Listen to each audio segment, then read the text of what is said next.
Polymer കെമിസ്ട്രിയെക്കുറിച്ചാണ് ഞാനിവിടെ കുറച്ച് കാര്യങ്ങൾ സംസാരിക്കാൻ ആഗ്രഹിക്കുന്നത്. പ്ലസ് ടുവിൽ പഠിക്കാനുള്ളതാണ് പോളിമേഴ്സ്. നമുക്ക് ചുറ്റും പോളിമറുകൾ, പലതരത്തിലുള്ള പോളിമറുകൾ നിലവിലുണ്ട്. എന്താ ഈ പോളിമർ എന്ന് ഉദ്ദേശിക്കുന്നത്? 1000 യൂണിറ്റ് മുതൽ ഏകദേശം 1000 ഗ്രാം എന്ന് പറയാം, 1 കോടി യൂണിറ്റ് വരെ തന്മാത്ര ഭാരമുണ്ട്, മോളിക്യൂൾ മാസ്. വലിയൊരു കോമ്പൗണ്ട്, വലിയൊരു സംയുക്തത്തെയാണ് പോളിമർ എന്ന് പറയുന്നത്. വളരെ തന്മാത്ര ഭാരം കൂടിയ കുറേ മോണോമറുകളുടെ ചെറിയ ചെറിയ ചെറിയ യൂണിറ്റുകളുടെ പോളി വെച്ച ഈ നമ്പർ ഓഫ് അല്ലെ, അനേകം ചെറിയ യൂണിറ്റുകൾ കൂടി ചേർന്ന സംയുക്തത്തെയാണ് പോളിമറുകൾ എന്ന് പറയുന്നത്. അനവധി പോളിമറുകൾ നമുക്ക് ചുറ്റും. നമുക്ക് ഏറ്റവും പറയാൻ പറ്റാവുന്ന ഒരു പോളിമറാണ് പോളിത്തീൻ. ഇതീൻ എന്നറിയപ്പെടുന്ന ഹൈഡ്രോ കാർബണിന്റെ പോളിമറാണ് പോളിത്തീൻ. ഇതീനാണ് പോളിത്തീൻ ആയിട്ട് അറിയപ്പെടുന്നത് അല്ലെ. പോളിത്തീൻ ബാഗുകളൊക്കെ നമ്മൾ കേടുന്നു. അതേപോലെ തന്നെ നൈലോൺ 66, നൈലോൺ കയറുകൾ എന്നറിയപ്പെടുന്ന നല്ല ബലമുള്ള നൈലോൺ 66 എന്നറിയപ്പെടുന്നത് ഒരു പോളിമർ. അതിൽ ഹെക്സാമെത്തിലിൻ ഡയമൈൻ എന്നും അഡിപ്പിക് ആസിഡ് എന്നും അറിയപ്പെടുന്ന 2 ഓർഗാനിക് സംയുക്തങ്ങൾ കൂടിച്ചേർന്നുണ്ടാവുന്ന, മോണോമറുകൾ കൂടിച്ചേർന്നുണ്ടാവുന്ന വലിയൊരു പോളിമറാണ് നൈലോൺ 66. ഈ 66 എന്ന് പറയാൻ കാരണം ഈ ഹെക്സാമെത്തിലിൻ ഡയമൈനിലും 6 കാർബൺ ഉണ്ട്, അഡിപ്പിക് ആസിഡ് എന്ന് പറയുന്നതിൽ 6 കാർബൺ ഉണ്ട്. ഇതിന്റെ സ്ട്രക്ചറൊന്നും ഞാൻ വിശദമായിട്ട് ഇപ്പോൾ വരയ്ക്കാനും മറ്റൊന്നും പോകുന്നില്ല. പക്ഷേ ഇത് രണ്ടും കൂടി ചേർന്നതാണ്. ഈ മോണോമറുകൾ ഏതാ ചേർന്നത്? ഇത് രണ്ടും കൂടി ഉണ്ടാവുന്നതാണ് മോണോമർ. ഹെക്സാമെത്തിലിൻ ഡയമൈനും അഡിപ്പിക് ആസിഡ്. ആ മോണോമറുകൾ ഒരു ലോങ് ചെയിനായ നൈലോൺ 66. ഇങ്ങനെ നമുക്ക് അനവധി പോളിമറുകൾ നമുക്ക് ചുറ്റുമുണ്ടെന്ന് നമുക്ക് കാണാൻ. പോളിമറുകളെ എങ്ങനെ നമുക്ക് ക്ലാസിഫൈ ചെയ്യാം, വർഗീകരിക്കാം എന്ന് പറയുക. ഒന്ന്, ബേസ്ഡ് ഓൺ സോഴ്സ്, ഉറവിടം അനുസരിച്ചുകൊണ്ട് പോളിമറുകളെ ക്ലാസിഫൈ ചെയ്യാം. ഒന്നാമത്തെ വിഭാഗം എന്ന് പറയുന്നതിൽ ഇത് പോളിമേഴ്സ് ബേസ്ഡ് ഓൺ സോഴ്സ് എന്ന് ഇംഗ്ലീഷിൽ പറയാം. അതിൽ ഒന്നാമത്തെ വിഭാഗമാണ് നാച്ചുറൽ പോളിമേഴ്സ്, പ്രകൃതിപരമായി ഉണ്ടാവുന്ന പോളിമർ. എന്ന് വെച്ചാൽ പ്ലാന്റ്സ് എന്നും അനിമൽസ് എന്നും സസ്യങ്ങളിൽ നിന്നും ജന്തുക്കളിൽ നിന്നും ഉണ്ടാവുന്ന പോളിമറുകൾ ഇതിൽപ്പെട്ട സ്വാഭാവികമായി ഉണ്ടാവും. പ്രോട്ടീനുകൾ, സെല്ലുലോസ്, സ്റ്റാർച്ച്, കഞ്ഞിവെള്ളത്തിലൊക്കെ അടങ്ങിയ സ്റ്റാർച്ച്, റെസിനുകൾ, നാരുകൾ, റബ്ബർ. നാച്ചുറൽ റബ്ബറും വരും, കൃത്രിമമായി ഉണ്ടാക്കുന്ന റബ്ബറും. നാച്ചുറൽ റബ്ബറാണ് ഇവിടെ ഉദ്ദേശിച്ചത്. ഇതെല്ലാം നാച്ചുറൽ പോളിമേഴ്സിൽ പെട്ടതാണ്. അതിൽ തന്നെ semi synthetic rubbers polymers. Semi synthetic എന്ന് പറയുമ്പോൾ പകുതി മാത്രം കൃത്രിമമായി ഉണ്ടാക്കും, പകുതി നാച്ചുറൽ എന്ന് പറയാം. റയോൺ, അപ്പൊ സെല്ലുലേസ് നൈട്രേറ്റ് എന്നുള്ള സംയുക്തങ്ങളെ മുള എന്നറിയപ്പെടുന്ന ബാംബുവിലെ സെല്ലോസുമായി കൂടി ചേർന്ന് പ്രത്യേക രീതിയിൽ സംയോജിപ്പിച്ചുണ്ടാക്കുന്ന റയോൺ അത് സെമി സിന്തറ്റിക് ആണെന്ന് പറയാം. മൂന്നാമത്തെ സിന്തറ്റിക് പോളിമേഴ്സ്, കൃത്രിമമായി ഉണ്ടാക്കുന്ന കൃത്രിമ പോളിമർ. അത് കൃത്രിമമായി തന്നെ ഉണ്ടാക്കുന്നതാണ്. നേരത്തെ പറഞ്ഞ പോളിത്തീൻ അതിൽപ്പെട്ടതാണ്. അതേപോലെ തന്നെ നൈലോൺ 66 നേരത്തെ സൂചിപ്പിച്ച കൃത്രിമ പോളിമറാണ്. ബ്യൂണായസ് എന്നറിയപ്പെടുന്ന കൃത്രിമ റബ്ബർ, ബ്യൂണായൻ എന്നറിയപ്പെടുന്ന കൃത്രിമ റബ്ബർ. ബ്യൂണ എന്നതിന്റെ ഫുൾ ഫോം ഉണ്ട് അല്ലെ, butadiene sodium in presence of styrene എന്നാണ് ബ്യൂണായസ്. സ്റ്റിറൈൻ എന്നുള്ള ഓർഗാനിക് സംയുക്തത്തിന്റെ അല്ലെ, ബ്യൂട്ടാഡൈൻ എന്നുള്ള ഓർഗാനിക് സംയുക്തവും സോഡിയത്തിന്റെ സാന്നിധ്യത്തിൽ പ്രവർത്തിച്ചിട്ടുണ്ടാവുന്നതാണ് ബ്യൂണായസ്. ബ്യൂണായൻ ഉണ്ട്, ബ്യൂണായസും ബ്യൂണായൻ ഇതെല്ലാം സിന്തറ്റിക് പോളിമേഴ്സ്. അപ്പോ സോഴ്സ് അനുസരിച്ച് ബേസ്ഡ് ഓൺ സോഴ്സ് എന്ന് പറയുമ്പോൾ natural polymers, semi synthetic polymers, synthetic polymers. ഇനി ബേസ്ഡ് ഓൺ സ്ട്രക്ചർ, അതിന്റെ ഘടന അനുസരിച്ച് ലീനിയർ പോളിമേഴ്സ്, നേരെയുള്ള ഘടനയുള്ള പോളിമറുകൾ. അത് ഹൈ ഡെൻസിറ്റി ഉള്ള ഉയർന്ന സാന്ദ്രതയുള്ള പോളിമറുകളായിരിക്കും. അതിൽ പോളിത്തീൻ, നേരത്തെ പറഞ്ഞ പോളിത്തീൻ പെടും. നമ്മൾ ഉപയോഗിക്കുന്ന PVC, polyvinyl chloride. Vinyl chloride എന്നുള്ള മോണോമറിന്റെ പോളിമറാണ് പോളിവിനൈൽ ക്ലോറൈഡ് എന്നുള്ള പൈപ്പുകൾ അല്ലെ, ഈ വയറിങ്ങിനുള്ള ഉപയോഗിക്കുന്ന പൈപ്പുകൾ PVC. ഇതെല്ലാം ലീനിയർ പോളിമർ. അപ്പോൾ ബേസ്ഡ് ഓൺ സ്ട്രക്ചർ ഒന്നാമത്തെ. രണ്ടാമത്തെ സ്ട്രക്ചർ അനുസരിച്ച് ഘടന അനുസരിച്ച് വരുമ്പോൾ ബ്രാഞ്ചഡ് ചെയിൻ പോളിമേഴ്സ്. ബ്രാഞ്ചസ് ഉണ്ടാവും ഇടയിലൊക്കെ, ഈ സൾഫറിന്റെ ഒക്കെ ബ്രാഞ്ചസ് ഉണ്ടായിക്കൊണ്ടുള്ള ലോ ഡെൻസിറ്റി ഉള്ള പോളിത്തീനുകൾ, സാന്ദ്രത കുറഞ്ഞ പോളിത്തീനുകൾ ബ്രാഞ്ചഡ് ചെയിൻ പോളിമേഴ്സ്. ഇടയിൽ സൾഫറിന്റെ ഒരു സാധനം, ഇതിനിടയ്ക്ക് ഒരു ബ്രാഞ്ച് പോലെ, ശാഖ പോലെ, ഏതിന്റെ ലൈനുകളിലടക്കി. ഇപ്പൊ ലീനിയർ അല്ല. ക്രോസ് ലിങ്ക്ഡ് ഒരു നെറ്റ്വർക്ക് പോളിമേഴ്സ്. അതിനിടയ്ക്ക് വല്ലാത്ത ക്രോസ് ലിങ്കിങ് ഉണ്ടാക്കുക. ബൈ ഫംഗ്ഷനിൽ എന്ന് പറയും, ട്രൈ ഫംഗ്ഷനിൽ എന്ന് പറയപ്പെടുന്ന വളരെയധികം ക്രോസ് ലിങ്കിങ്ങളൊക്കെ ഉണ്ടായിട്ട് കോംപ്ലിക്കേറ്റഡ് ആയിട്ട് നല്ല ബലമുള്ള പോളിമർ. ബാക്കലൈറ്റ്, നമ്മുടെ ടിവിയുടെയൊക്കെ ക്യാബിനറ്റ്, പ്ലാസ്റ്റിക് എന്ന് പറഞ്ഞാൽ ക്യാബിൻ ബാക്കലൈറ്റ്. മേലമൈൻ, പല കുക്ക്ഫിയേഴ്സ് ഒക്കെ പാചകപാത്രങ്ങളാക്കുന്ന മേലമൈൻ. ഇതെല്ലാം ക്രോസ് ലിങ്ക്ഡ് ഒരു നെറ്റ്വർക്ക് പോളിമേഴ്സ്. മൂന്നാമത്തെ ക്ലാസിഫിക്കേഷൻ മോഡ് ഓഫ് പോളിമറൈസേഷൻ. എങ്ങനെ പോളിമറൈസേഷൻ ചെയ്യുന്നു? അഡീഷൻ പോളിമേഴ്സ് എന്ന് പറയുന്നത് ഒന്നിനെ പുറകെ ഒന്നായി ആഡ് ചെയ്ത് ഒരേ തന്മാത്രകളുടെ മോണോമറുകൾ കുടിച്ചേരും. നേരത്തെ പറഞ്ഞ പോളിത്തീൻ, ഇതീൻ എന്നുള്ള മോണോമറുകളിലെ ഒരേപോലെയുള്ള ഹോമോ പോളിമേഴ്സ് ആണ്. ഹോമോ ഒരുപോലെ. അപ്പൊ കുറെ എണ്ണം കൂടി ചേർന്ന് പ്രത്യേക ഉയർന്ന ഊഷ്മാവിലും ആസിഡിന്റെ സാന്നിധ്യത്തിലൊക്കെ ചെയ്യുമ്പോഴാണ് ഉണ്ടാവുക. അതാണ് ഇതീൻ എന്നുള്ള പോളിത്തീൻ അല്ലെ, അത് ഹോമോ പോളിമേഴ്സ് ആണ്. പക്ഷെ കോപോളിമേഴ്സ് എന്നുള്ള വിഭാഗം വേറെ. അതിൽ ഒരേ ടൈപ്പല്ല, രണ്ട് ടൈപ്പ്. നേരത്തെ പറഞ്ഞ നൈലോൺ 6,6 അതിൽ രണ്ട് തരത്തിലുള്ള സംയോജിച്ചാണ്. എക്സാമത്തിന്റെ അടുപ്പിക്കാസ് ഒരേ ഇനമല്ല. അതുപോലെ ബ്യൂണായസ് എന്ന് പറഞ്ഞ സാധനം, ഞാൻ നേരത്തെ പറഞ്ഞ 1,3-ബ്യൂട്ടാഡൈൻ എന്നുള്ള സാധനവും സ്റ്റിറൈൻ എന്നുള്ള സാധനവും സോഡിയത്തിന്റെ സാന്നിധ്യത്തിൽ ചെയ്യുന്നതാണ്. ആ ബ്യൂട്ടാഡൈനിലെ BU, സോഡിയത്തിലെ Na, സ്റ്റിറൈനിലെ S. അങ്ങനെ ബ്യൂണായസ് അത് കോപോളിമേഴ്സ്. ഹോമോ അല്ല, വ്യത്യസ്തീനുണ്ട്. രണ്ട് ഇനങ്ങൾ കുടിക്കുക. ഇതിനൊക്കെ ഒരേപോലെ തീരാം. ഇതെല്ലാം അഡീഷൻ പോളിമേഴ്സ്. ഒന്നിന് പുറകെ ഒന്നായി ആഡ് ചെയ്തിട്ടുണ്ടാവും, കൂടിച്ചേർന്നുണ്ടാവും. രണ്ടാമത്തെ കണ്ടൻസേഷൻ പോളിമേഴ്സ്. കണ്ടൻസ് ചെയ്യുക എന്ന് പറഞ്ഞാൽ രണ്ട് തന്മാത്രകളുടെ ഇടയിലുള്ള ജലതന്മാത്രകളോ അല്ലെ, അങ്ങനെ പ്രത്യേക തന്മാത്രകൾ റിലീസ് ചെയ്ത് കളയാം, മാറ്റിക്കളയാം, എന്നിട്ട് കുടിക്കുക. കണ്ടൻസേഷൻ പോളിമേഴ്സ് അല്ലെ. അപ്പൊ തുടർച്ചയായ കണ്ടൻസേഷൻ അങ്ങനെ ഉണ്ടാവുന്നതാണ്. അതിൽ വെള്ളം, ആൽക്കഹോളിലെ തന്മാത്രയൊക്കെയാണ് ഇടയിൽ നിന്ന് മാറ്റിക്കളഞ്ഞ് കുടിക്കുക. നൈലോൺ 6,6 എന്നറിയപ്പെടുന്ന നേരത്തെ പറഞ്ഞ സാധനം ഹെക്സാമെത്തിലും ഡയമീനും അഡിപ്പിക്കാസിന്റെയും കണ്ടൻസേഷൻ പോളിമറാണ്. രണ്ടും കൂടി സംയോജിക്കുമ്പോൾ ഇടയിൽ നിന്ന് ഒരു ഭാഗത്ത് നിന്ന് എച്ചും ഒരു ഭാഗത്ത് നിന്ന് OH അടക്കം H2O ഇടയിൽ നിന്ന് പോകും. അത് രണ്ടും കൂടി ഇടയിൽ ഒരു മോണോമർ. അങ്ങനെ അനവധി മോണോമറുകൾ, ചെറിയ യൂണിറ്റിന്റെ മോണോമർ പറയും, അനവധി മോണോമറുകൾ കൂടി ചേർന്നുള്ള പോളിമറായി നൈലോൺ 6,6 കണ്ടൻസേഷൻ പോളിമേഴ്സ്. ഇനി ബേസ്ഡ് ഓൺ മോളിക്യുലർ ഫോഴ്സസ്, തന്മാത്ര ബലം അനുസരിച്ച് ഇലാസ്റ്റമേഴ്സ്, ഇലാസ്റ്റിക് സ്വഭാവമുള്ള പോളിമറുകളാണ്. ഇലാസ്റ്റമേഴ്സ് എന്നുള്ള ഒന്നാമത്തെ ഇനം. ഈ ഇലാസ്റ്റമേഴ്സിന്റെ ക്രോസ് ലിങ്കിങ് ഒക്കെ ഉണ്ടാവും ഇടയിലൊക്കെ.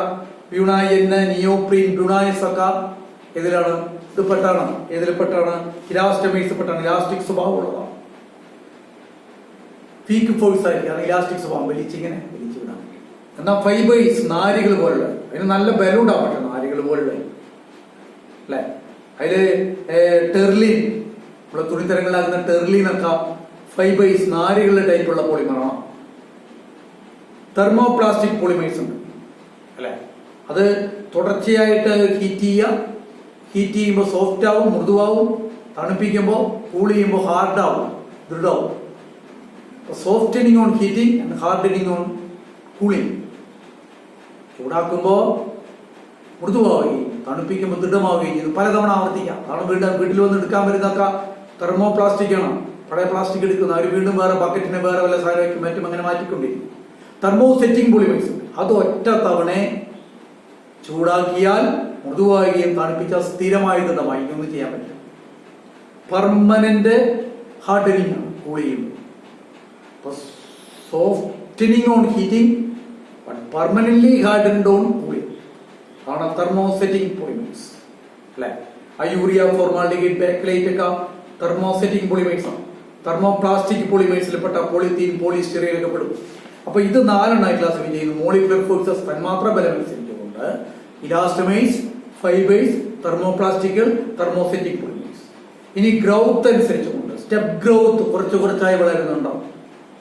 സ്റ്റെപ്പ് ഗ്രോത്ത് പോളിമേഴ്സ് ഉണ്ട്, ചെയിൻ ഗ്രോത്ത് പോളിമേഴ്സ് ഉണ്ട്. അത് നേരത്തെ പറഞ്ഞ ഇനങ്ങളിൽ പലതും ഇതിലൊക്കെ ഉൾപ്പെട്ട് വരുന്ന പോളിമറുകൾ.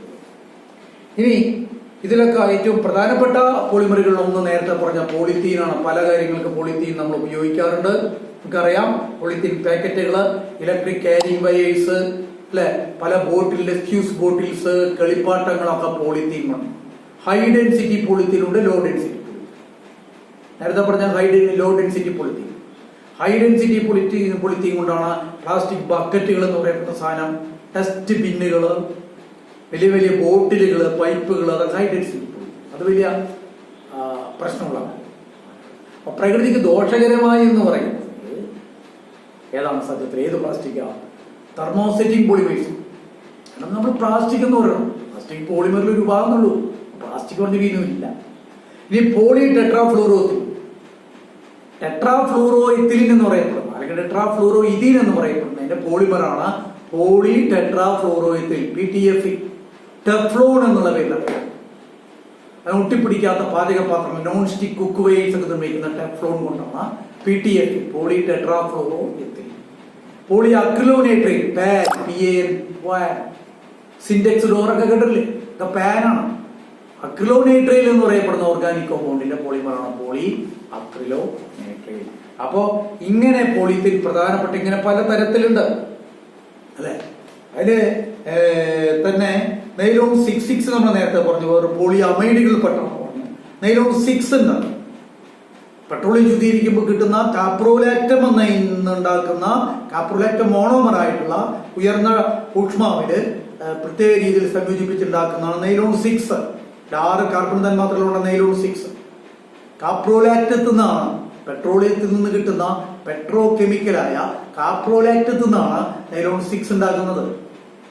നൈലോൺ 6 അല്ല, നൈലോൺ 66. നൈലോൺ 66 നേരത്തെ പറഞ്ഞു, ഹെക്സാമെത്തിലിൻ ഡയമീനും അഡിപ്പിക് കൂടി കൂടിച്ചേർന്നുണ്ടാവുന്ന നൈലോൺ 66. അത് നല്ല ബലമുള്ളതാണ്. അത്ര ബലം നൈലോൺ 6 വരില്ല. സ്റ്റെഡുകളൊക്കെ ഒരുവിധം ബലമുള്ളൂ. പക്ഷെ ഈ നമ്മളെ ഇതില് ഹാർട്ട് ഓപ്പറേഷൻ ഇതിലൊക്കെ ചെയ്യുന്ന സാധനങ്ങളല്ലേ സ്റ്റെഡുകൾ കിട്ടുന്നു, അതെല്ലാം നൈലോൺ 6 ആണ്. ശസ്ത്രക്രിയക്കുള്ള പോളിയെസ്റ്ററിൽപ്പെട്ട പലതുണ്ട്. പോളിയെസ്റ്റർ, ആ പേര് പോലെ എസ്റ്ററിന്റെ പോളിമർ. എന്താ എസ്റ്റർ? ഒരു ഓർഗാനിക് ആസിഡും ഒരു ഓർഗാനിക് ആൽക്കഹോളും തമ്മിൽ പ്രവർത്തിക്കുമ്പോൾ അതിൻ്റെ ഇടയിൽ ജലതന്മാത്രം നീക്കം ചെയ്താൽ കിട്ടുന്ന ഇതാണ് എസ്റ്റീരിഫിക്കേഷൻ. ഈ എസ്റ്ററിന്റെ പോളിമറാണ് പോളിയെസ്റ്റർ. ഫിനോൾ ഫോർമാൽഡിഹൈഡ് പോളിമർ എന്നുള്ള സാധനം ബാക്കലൈറ്റയിൽപ്പെട്ട നേരത്തെ പറഞ്ഞു, റേഡിയോവിന്റെ ടിവിയുടെയൊക്കെ ക്യാബിൻ. ഫിനോളും ഫോർമാൽഡിഹൈഡും പ്രത്യേക രീതിയിൽ സംയോജിച്ച് കിട്ടുന്ന പോളിമറാണ് ബാക്കലൈറ്റ്, അല്ലെങ്കിൽ ഫിനോൾ ഫോർമാൽഡിഹൈഡ് പോളിമർ എന്ന് പറയും, അല്ലെ? അത് പോളിയെസ്റ്ററിൽപ്പെട്ടാണ്. ബാക്കലൈറ്റ് പലതുണ്ട്. നോർമൽ ബാക്കലൈറ്റ് ഉണ്ട്, ലീനിയർ ബാക്കലൈറ്റ് ഉണ്ട്. നൊവാലാക് എന്ന് പറഞ്ഞ് പൈന്റുകളിൽ ഉപയോഗിക്കുന്ന പോളിമറാണ് നൊവാലാക്. അത് നോർമൽ ലീനിയർ പ്രൊഡക്റ്റ് ആണ്, നേരെയില്ല, ചെയിനില്ല, ബ്രാഞ്ചില്ല. ചെയിനാണ്, ബ്രാഞ്ച് വരുന്നതാണ് സാധാരണ വേറൊരു ബാക്കലൈറ്റ്. സാധാരണ വെറും ബാക്കലൈറ്റ്, ഈ ക്രോസ് ലിങ്ക്ഡ് ബാക്കലൈറ്റ്, ആ റേഡിയോ ക്യാബിൻ. മേലമൈൻ ഫോർമാൽഡിഹൈഡ് എന്ന് പറയപ്പെടുന്നുണ്ട്. മേലമൈനും ഫോർമാൽഡിഹൈഡും കൂടിച്ചേർന്നുണ്ടാവുന്ന മോണോമറുകളുടെ പോളിമറാണ് മേലമൈൻ ഫോർമാൽഡിഹൈഡ്. ഇതെല്ലാം നമ്മൾ ഉപയോഗിക്കും. മേലമൈൻ ഫോർമാൽഡിഹൈഡ് കൊണ്ട് cookery, crockery item, unbreakable crockery items ഒക്കെ മേലമൈൻ ഫോർമാൽഡിഹൈഡ് ഉണ്ടാകും. ക്രോക്കറി ഐറ്റംസ് എല്ലാം പ്ലാസ്റ്റിക് എന്ന് പറയും. പ്ലാസ്റ്റിക് അല്ല, പോളിമർ. പ്ലാസ്റ്റിക് എന്നൊരു സാധനം ഇല്ല, പോളിമറിൽ ഒന്നാണ് പ്ലാസ്റ്റിക്. ഞാൻ ആവർത്തിക്കുന്നു. അപ്പോ റബ്ബർ, നമ്മുടെ നാച്ചുറൽ റബ്ബർ നമുക്കറിയാം, അല്ലെ? ഇലാസ്റ്റമറാണ്. ഇലാസ്റ്റമർ എന്നാലും ഉൾപ്പെടുത്താം. ഐസോപ്രീൻ എന്നതിന്റെ പോളിമറാണ് നാച്ചുറൽ റബ്ബർ, ഐസോപ്രീൻ. എന്നാൽ അത് വൾക്കനൈസ് ചെയ്യും, സൾഫറൊക്കെ ചേർത്ത് അതിനെ ബലപ്പെടുത്തിയെടുക്കും റബ്ബറിനെ. സിന്തറ്റിക് റബ്ബറുകൾ പെട്ട നിയോപ്രീൻ, ക്ലോറോപ്രീൻ എന്നതിന്റെ പോളിമറാണ് നിയോപ്രീൻ എന്നുള്ള കൃത്രിമ റബ്ബർ. ഐസോപ്രീൻ എന്നുള്ള സാധനത്തിന്റെ പോളിമറാണ് നാച്ചുറലായി ഉണ്ടാവുന്ന, പ്രകൃതിയിൽ നിന്നുണ്ടാവുന്ന റബ്ബർ, ഐസോപ്രീന്റെ പോളിമർ. ക്ലോറോപ്രീൻ എന്നതിന്റെ പോളിമറാണ് നിയോപ്രീൻ എന്നുള്ള. അതിന്റെ സ്ട്രക്ചറും നമ്മൾ വരയ്ക്കാൻ നിൽക്കുന്നില്ല. സിന്തറ്റിക് റബ്ബർ മിക്കവാറും നാച്ചുറൽ റബ്ബർ കൊണ്ട് നമ്മുടെ ആവശ്യങ്ങളൊന്നും തീരില്ല. എത്ര റബ്ബർ നമുക്ക് ആവശ്യമുണ്ട്, റബ്ബർ കൊണ്ട് എത്രയൊക്കെ പ്രൊഡക്ട്സ് വേണം. കൃത്രിമ റബ്ബറാകും സിന്തറ്റിക് റബ്ബർ. ഞാൻ പറഞ്ഞു നിയോപ്രീൻ, ബ്യൂണായസൈൽ പെട്ടു, ബ്യൂണായന് പെട്ടു, അല്ലെ? ബ്യൂണായസൈൽ ബ്യൂട്ടാഡൈനും സ്റ്റിറീനും ഇൻ പ്രസൻസ് ഓഫ് സോഡിയം ആയിരുന്നു. ഇവിടെ ബ്യൂട്ടാഡൈനും അക്രിലോനൈട്രൈലും ഇൻ പ്രസൻസ് ഓഫ് സോഡിയം മോണം ബ്യൂണായൻ നൈട്രൈൽ നിലയെല്ലാം ബ്യൂട്ടാഡൈൻ സോഡിയം വിത്ത് നൈട്രൈൽ മറ്റവിടെ ബ്യൂട്ടാഡൈൻ സോഡിയം വിത്ത് സ്റ്റിറൈൻ ബ്യൂണായസും ബ്യൂണായൻ. ബ്യൂണായസ്, ബ്യൂണായൻ, നിയോപ്രീൻ ഇതെല്ലാം ആണ് കൃത്രിമ റബ്ബറുകളായ പോളിമറുകൾ. ഏതൊക്കെയാണ്? Neoprene, buna S, buna N. കൃത്രിമ റബ്ബറുകൾ അധികം. നാച്ചുറൽ റബ്ബർ ഐസോപ്രീന്റെ പോളിമർ. ഇങ്ങനെ ഒക്കെ മോളിക്യൂൾ മാസ് വളരെ കൂടുതലാണ്. ഇപ്പൊ പിന്നെ ബയോഡിഗ്രേഡബിൾ പോളിമറുകൾ ഉണ്ട്. ജൈവപരമായി വിഘടിക്കാവുന്ന പോളിമർ. PHBV എന്ന് പറയപ്പെടുന്ന പോളി ബീറ്റ ഹൈഡ്രോക്സി ബ്യൂട്ടറേറ്റ് കോ ബീറ്റ ഹൈഡ്രോക്സി വാലറേറ്റ്. ഒറ്റ പേരാ. പോളി ബീറ്റ ഹൈഡ്രോക്സി ബ്യൂട്ടറേറ്റ് കോ ബീറ്റ ഹൈഡ്രോക്സി വാലറേറ്റ് എന്ന് പറയപ്പെടുന്ന PHBV എന്നുള്ള സാധനം ജൈവപരമായി ഭൂമിയിൽ വിഘടിച്ച് മാറാവുന്നതാണ്. അതാണ് നല്ലത് അല്ലെ. പ്ലാസ്റ്റിക് എന്ന് പറഞ്ഞിട്ട് വിഘടിക്കാതിരിക്കുന്നവരെ ജൈവപരമായി വിഘടിക്കുന്ന പോളിമർ, വിഘടിക്കുന്ന പ്ലാസ്റ്റിക് എന്ന് നമ്മൾ പറയും. ബയോഡിഗ്രേഡബിൾ പോളിമർ എന്ന് നമ്മൾ പറയും. Nylon 2, nylon 6. നൈലോൺ 2ഉം നൈലോൺ 6ഉം കൂടി കണ്ടൻസേഷൻ നടന്നുണ്ടാവുന്ന പോളിമറാണ് നൈലോൺ 2, നൈലോൺ 6. ഇതെല്ലാം പല രീതിയിൽ ഉപയോഗിക്കുന്നുണ്ട്. പോളിപ്രൊപ്പീൻ ഉണ്ട്. പ്രൊപ്പീന്റെ പോളിമർ പോളിപ്രൊപ്പീൻ. പല കളിപ്പാട്ടങ്ങള്, പൈപ്പുകള്, കയറുകള് ഒക്കെ നിർമ്മിക്കുന്ന പോളിപ്രൊപ്പീൻ. പോളിസ്റ്റിറൈൻ ഉണ്ട്. സ്റ്റിറൈൻ എന്നതിന്റെ പോളിമർ അല്ലെ. പല പൊതിയുന്ന പ്ലാസ്റ്റിക് കൊണ്ട് പൊതിയുന്ന മെറ്റീരിയൽസ്, അതിൽ കളിപ്പാട്ടങ്ങൾ, റേഡിയോ ടെലിവിഷന്റെ ക്യാബിനറ്റുകൾ, ബാക്ക് ലൈറ്റ് കൊണ്ട് ഉണ്ടാക്കാം. PVC നിങ്ങൾ എന്തിനൊക്കെ ഉപയോഗിക്കുന്നത്? ഹാൻഡ് ബാഗ് PVC കൊണ്ടാണ്. വിനൈൽ ഫ്ലോറിംഗ് ഉണ്ട് അല്ല, പ്ലാസ്റ്റിക് ഫ്ലോറിംഗ്. വാട്ടർ പൈപ്പ്, റെയിൻകോട്ടുകൾ PVC കൊണ്ടാണ്. യൂറിയ ഫോർമാൽഡിഹൈഡ് കൊണ്ടാണ് നമ്മുടെ കപ്പുകള്, ലാമിനേറ്റഡ് ഷീറ്റുകളൊക്കെ ഉണ്ടാകുന്നത്. ഗ്ലിപ്റ്റാൾ എന്നൊരു പോളിമർ. എത്തിലിൻ ഗ്ലൈക്കോളും ഫിത്താലിക് ആസിഡും കൂടി ചേർന്നുണ്ടാകുന്ന ഗ്ലിപ്റ്റാൾ എന്നുള്ള പോളിമർ. അത് പ്ലേറ്റുകള്, പെയിന്റുകൾ നിർമ്മിക്കാൻ വേണ്ടി, റബ്ബർ സീലുകളൊക്കെ, ലാക്വോയിസ് റബ്ബർ സീലുകൾ നിർമ്മിക്കാൻ വേണ്ടി ഗ്ലിപ്റ്റാൾ. ഇതിന്റെയൊക്കെ എത്തിലിൻ ഗ്ലൈക്കോളിന്റെയും ഫത്താലിക് ആസിഡിന്റെയും പോളിമർ. ബാക്കിലേക്ക് നേരത്തെ പറഞ്ഞു ഫിനോളും ഫോർമാൽഡിഹൈഡും കൂടി ചേർന്നുണ്ടാകുന്ന മോണോമറുകളുടെ പോളിമറുടെ വലിയ ചെയിനാണ് ബാക്കലൈൻ. അത് ചിപ്പ് ഉണ്ടാക്കാൻ പ്ലാസ്റ്റിക് ചിപ്പുകൾ, റേഡിയോ TV ക്യാബിനറ്റുകൾ, ഇലക്ട്രിക് സ്വിച്ചസ് അല്ലെ, പലരും പ്ലാസ്റ്റിക് ഹാൻഡിൽസ്, ഉപകരണങ്ങൾ, പാചകപാത്രങ്ങൾ ഇതെല്ലാം. അങ്ങനെ വിപുലമായൊരു ലോകമാണ് ഇതിന്റെ പോളിമറുകളുടെ. അതിനെ ചുരുക്കി പ്ലാസ്റ്റിക് എന്ന് ചുരുക്കരുത്. പോളിമേഴ്സ്. പോളിമേഴ്സിനെ കുറിച്ച് പഠിക്കുന്ന ഓർഗാനിക് കെമിസ്ട്രി ഒരു പ്രത്യേക ശാസ്ത്രശാഖയായി വീണ്ടും മാറി പോളിമർ കെമിസ്ട്രി. പണ്ട് 3 തരം കെമിസ്ട്രി ഉണ്ടായിരുന്നുള്ളൂ. ഫിസിക്കൽ കെമിസ്ട്രി, ഭൗതിക രസാന്തരം, ഇൻഓർഗാനിക് കെമിസ്ട്രി, അകാർബണിക രസാന്തരം, ഓർഗാനിക് കെമിസ്ട്രി, കാർബണിക രസാന്തരം. പിന്നെ ഓർഗാനിക് കെമിസ്ട്രി വിപുലമാണ് നടന്നു. കാർബൺ എന്ന മാന്ത്രികൻ അതൊന്നും പലതും വേർതിരിഞ്ഞു പോയി. പോളിമർ കെമിസ്ട്രി, ബയോ കെമിസ്ട്രി വേറെ വഴിക്ക് പോയി. പ്രോട്ടീൻ, വിറ്റമിൻ, കാർബോഹൈഡ്രേറ്റ് കുറിച്ച് പഠിക്കുന്ന ബയോ കെമിസ്ട്രി വലിയ രസാന്തരം പഠിക്കാറുണ്ട്. അപ്പോൾ ഓർഗാനിക് കെമിസ്ട്രിന്ന് വെടിപിരിഞ്ഞു പോയ വേറെ ചെറുകുടുംബങ്ങളാണ് bio chemistry, polymer chemistry, colloidal chemistry. കൊളോയിഡ്സിനെ കുറിച്ച് പഠിക്കണം. അന്തരീക്ഷമായാൽ നമ്മുടെ കൊളോയിഡൽ ഫോമിലുള്ള സാധനങ്ങളുണ്ട്. ബാക്ടീരിയം, വൈറസോ കൊളോയിഡൽ ഫോമിലായിരിക്കും. ഇവിടെയുള്ള കൊറോണയുടെ വൈറസിനെ നമുക്ക് കാണാൻ കഴിയാത്ത അത് കൊളോയിഡൽ ഫോമിലാണ്. എവിടെ പാടെയും കൊളോയിഡ് ആയതുകൊണ്ട് കോശങ്ങളുടെ മേലെ കൊറോണ വൈറസ് പറ്റിപ്പിടിക്കണം. ആ കോശത്തിന്റെ പ്രവർത്തനം മൊത്തം തടഞ്ഞു. കോശത്തിന്റെ പ്രവർത്തനം തടഞ്ഞ ടിഷ്യൂസിന്റെ പ്രവർത്തനം തടഞ്ഞു പോയില്ലേ മനുഷ്യൻ. അത് തന്നെ കൊറോണ വൈറസിന്റെ ബേസിക് തത്വശാസ്ത്രം, അടിസ്ഥാന കാര്യത. അപ്പൊ ഈ സെല്ലിന്റെ പ്രവർത്തനം തടയാം. അതിന് വൈറസിന് കഴിയും. പതുക്കെയാവുള്ളൂ അല്ലെ. അത്ര വലിയ സാധനമൊന്നുമല്ല. അങ്ങനെ അനവധി കൊളോയിഡൽ ഫോമിലാണ് ബാക്ടീരിയയും വൈറസും പല സംഭവങ്ങളും അന്തരീക്ഷമായിട്ടുണ്ട്. അതിനെ കുറിച്ച് കൊളോയിഡൽ കെമിസ്ട്രി അല്ലെ. അങ്ങനെ നാനോ കെമിസ്ട്രി, ഓർഗാനിക് കെമിസ്ട്രിയിൽ പോയി. പിന്നെ വിപുലമായൊരു പ്രപഞ്ചമാണ് കെമിസ്ട്രിയിലുള്ളത്. അതിൽ പോളിമേഴ്സ് എന്നുള്ള വലിയൊരു ശാസ്ത്ര ശാഖയാണ്, രസമുള്ള ശാഖയാണ് നമ്മളെ അവതരിപ്പിച്ചത്. ഇനി വേറൊരു പഠന വിഷയവുമായി ഞാൻ നിങ്ങളുടെ മുന്നിലേക്ക് വരുന്നതുവരെ നമസ്കാരം.